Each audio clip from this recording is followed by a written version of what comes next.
Prime minister Narendra Modi ji, बड़ी हैरानगी की बात है, अफसोस की बात है कि आज पूरा जम्मू कश्मीर और पूरा देश, तमाम मजहबों के लोग मिलकर के ईद मना रहे हैं, लेकिन ऐसे मौके के ऊपर आपने कश्मीर में जामिया मस्जिद में मीरवेज उमर फारूक को गिरफ्तार करके उन्हें नमाज नहीं पढ़ने दी और जामिया मस्जिद में भी आपने नमाज नहीं पढ़ने दी। ये बहुत गलत पैगाम, संदेश पूरे देश में चला गया कि आप आज भी एक फिरके के लोगों को शक की नज़र से देखते हैं और आप आज भी ये संदेश गलत ये चला गया कि मजहबों की राजनीति आज भी भारतीय जनता पार्टी कर रही है। और भरोसा आपको जम्मू कश्मीर की आवाम के ऊपर करना पड़ेगा।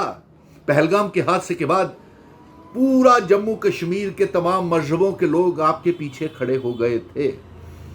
और कश्मीर में भी कोई जब शहादतें हुई हैं, हिंदू, मुस्लिम, सिख, तमाम मजहबों के लोगों की शहादतें हुई हैं, वो पीछे नहीं रही। आपके ऊपर जम्मू कश्मीर की आवाम का भरोसा कम होता चला जा रहा है। वो इसलिए कि कितने दिनों से, पिछले 8 महीनों से मसलसल जम्मू कश्मीर की आवाम, चुनी हुई सरकार आपसे ये मुतालबा कर रही है कि हमारी जम्मू कश्मीर रियासत हमको वापस की जाए, हमारा स्पेशल स्टेटस हमको वापस किया जाए। आपको पूरे मरकज की सरकार को रेजोल्यूशन भी भेजे गए। आप जम्मू कश्मीर की आवाम को इतना जलील क्यों कर रहे हैं?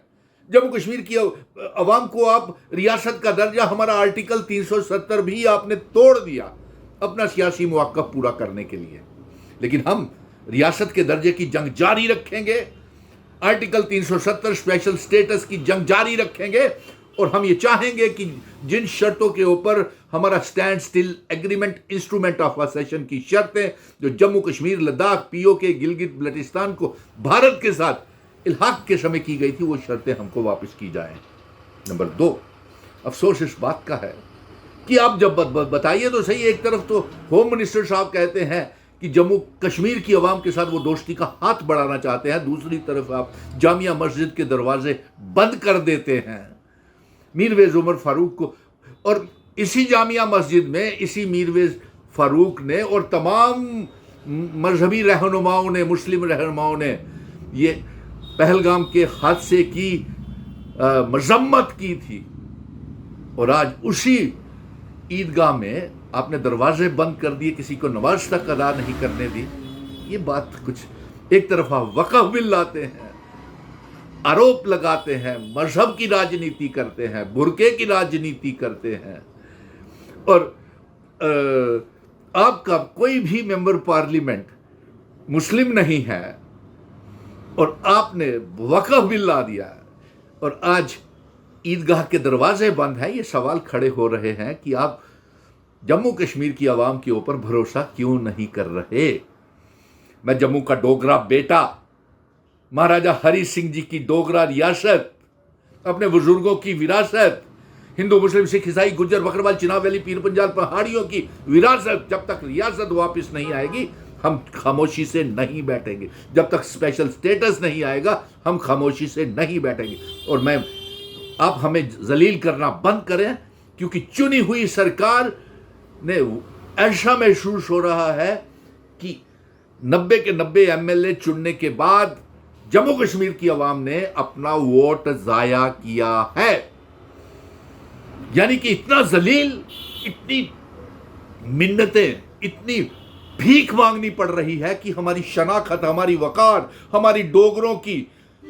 हिंदू, मुस्लिम, गुज्जर, बकरवाल, चिनाब वैली, पीर पंजाल पहाड़ियों की, लद्दाखियों की पहचान हमको वापस की जाए, डोगरों की रियासत वापस की जाए। आज हमें भीख मांगनी पड़ रही है, यह हम कतई बर्दाश्त नहीं करेंगे और तमाम 90 के 90 एमएलएस को यह कह देंगे कि आपको हम बेनकाब करेंगे, क्योंकि आपको वोट डाल करके जम्मू कश्मीर का वोट जाया हुआ है और आप रियासत के दर्जे की वापसी के जंग के लिए कोई मेहनत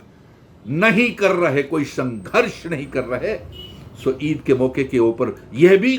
हम कसम लेते हैं कि हमारा भगवान अल्लाह वाहिगुरु खुदा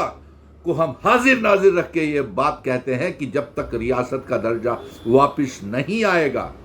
हम खामोशी के साथ नहीं बैठेंगे। लेकिन सवाल, इसका जवाब आपको देना पड़ेगा। एक तरफ लेफ्टिनेंट गवर्नर कहते हैं कि